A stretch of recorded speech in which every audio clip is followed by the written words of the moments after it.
when the drone strikes we are doing now are actively creating terrorists? Actually, first of all, you have no impact on how the fact that all the civilians you say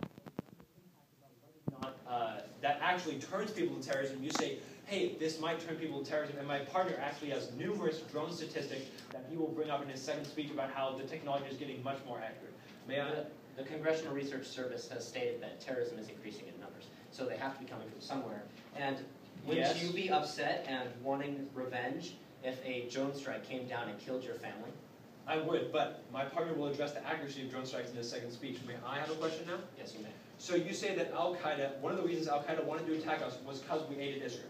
It is, yes. And this is the key point of your first contention, that aiding Israel turns people against us in the Middle East. Yes. Yes. And in addition, it is also because of the kind of aid we're giving Israel. Okay, so in order to prove that aiding Israel itself is threatening our foreign policy, you have to prove that Al-Qaeda would not have attacked us if we were not aiding Israel. Because if they would attack us regardless, it doesn't matter if we aided Israel, we may as well aid our ally, because if they're going to attack us regardless, we should be fortifying our ally in the Middle East. They have stated that it is one of the reasons that they are attacking us. It's one of the reasons. Do you mean to say that Al-Qaeda wouldn't have attacked us if we didn't aid Israel? It's possible. It's possible. Okay. Do you have a question?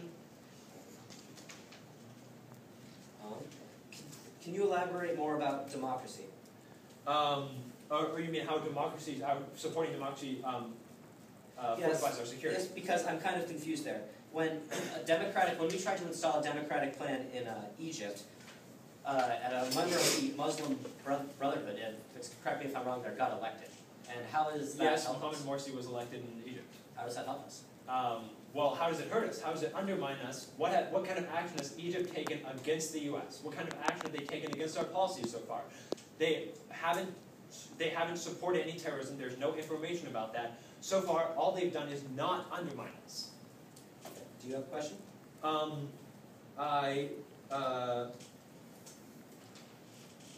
Actually, I was going to elaborate on what you said when you asked me about democracy. So the point of spreading democracy and supporting democracy is that in the Arab Spring, all the countries were moving towards democracy. We saw that and we supported them because we knew that in the future they were going to be the government of those countries and wanted those governments to like us. And that's now shown in Libya, where they protested the act of terrorism and the killing of our ambassador. Would you agree that fortifies our security? If we support a democracy that then does not support terrorism, does that fortify our security? I'm still a little unclear on what you're trying to say.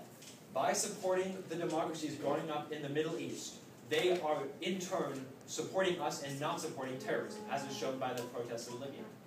You can choose to answer.